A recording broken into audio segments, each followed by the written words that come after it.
چلیے آج قرآن کی ایک چھوٹی لیکن بہت ہی طاقتور سورۃ الفلق کو سمجھنے کی کوشش کرتے ہیں۔ اس کا مطلب ہے صبح۔ یہ سورت ہمیں سکھاتی ہے کہ ہر طرح کی برائی سے اللہ کی پناہ کیسے مانگی جائے۔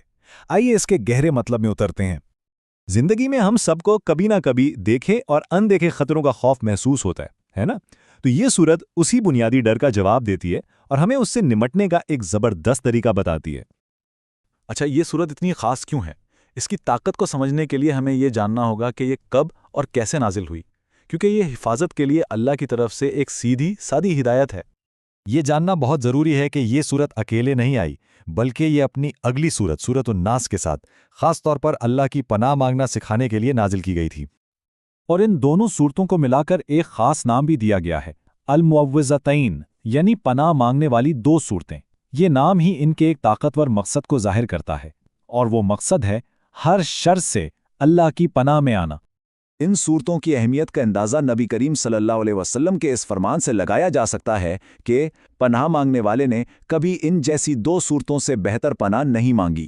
یہ بات ان کی بے مثال حیثیت کو ظاہر کرتی ہے کہ یہ حفاظت کا سب سے بہترین ذریعہ ہیں۔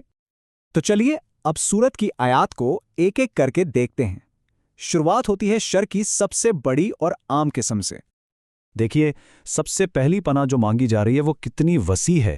من شر ما خلق، یعنی ہر اس چیز کے شر سے جسے اللہ نے پیدا کیا۔ اس ایک آیت میں ہر ممکنہ خطرے سے پناہ مانگ لی گئی ہے۔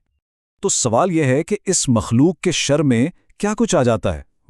اس میں شیطان اور اس کی اولاد جیسی اندیکھی مخلوقات شامل ہیں، اور پھر ظاہری دنیا میں نقصان پہنچانے والے انسان، جنات، خطرناک جانور، مطلب ہر وہ چیز جس سے ہمیں نقصان پہنچنے کا ڈر ہو۔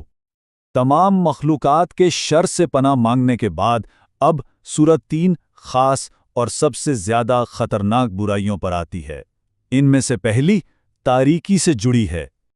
تیسری آیت میں رات کے شر سے پناہ مانگی گئی ہے، وَمِن شَرِّ غَاسِقٍ اِذَا وَقَبَ، یعنی اندھیری رات کی برائی سے جب وہ پوری طرح چھا جائے۔ لیکن سوچئے، خاص طور پر رات کا ذکر کیوں؟ آخر رات میں ایسا کیا ہے؟ کیونکہ تاریخ گواہ ہے کہ اندھیرا برے کاموں کا پردہ بن جاتا ہے۔ یہی وہ وقت ہے جب خطرناک مخلوق اور شریر طاقتیں سب سے زیادہ ایکٹیو ہوتی ہیں اور انسان خود کو کمزور محسوس کرتا ہے۔ اب آتے ہیں دوسرے خاص شر کی طرف، جو کہ ایک انسانی عمل ہے جس کا مقصد اندیکھے طریقوں سے نقصان پہنچانا ہے۔ چوتھی آیت جادوگری کے ایک خاص عمل سے پناہ مانگتی ہے، وَمِن شَرِّ النَّفَّاثَاتِ فِی الْعُقَدِ، یعنی گروہوں میں پھونکنے والوں یا والیوں کے شر سے۔ گروہوں میں پھونکنا یہ اصل میں جادوگری کا ایک پرانا طریقہ ہے۔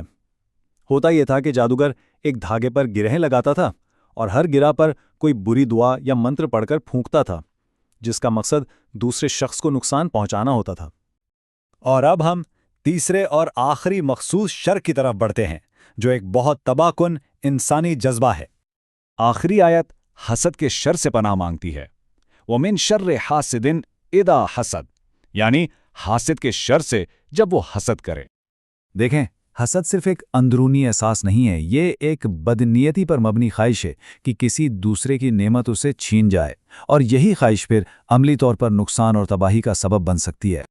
تو چلیے اب ان سب باتوں کو سمیٹتے ہیں اور دیکھتے ہیں کہ یہ سورت ہر قسم کے شر کے خلاف ایک مکمل اور جامع ڈھال کیسے بنتی ہے۔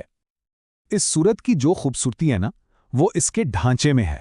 یہ پہلے تمام مخلوق کے شر سے عمومی پناہ مانگ کر ایک وسیع حفاظتی دائرہ بناتی ہے۔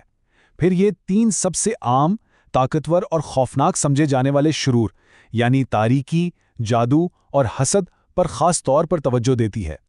بالآخر صبح کے رب کی پناہ مانگنے کا مطلب ہے اس حتمی طاقت کی طرف رجوع کرنا جو ہر قسم کے اندھیرے کو روشنی سے ختم کر سکتی ہے۔ یہ امید اور طاقت کا سب سے بڑا پیغام ہے۔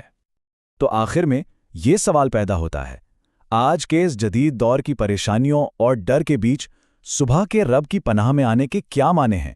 یہ ایک ایسی سوچ ہے جو ہمیں اپنے ساتھ لے کر جانی چاہیے۔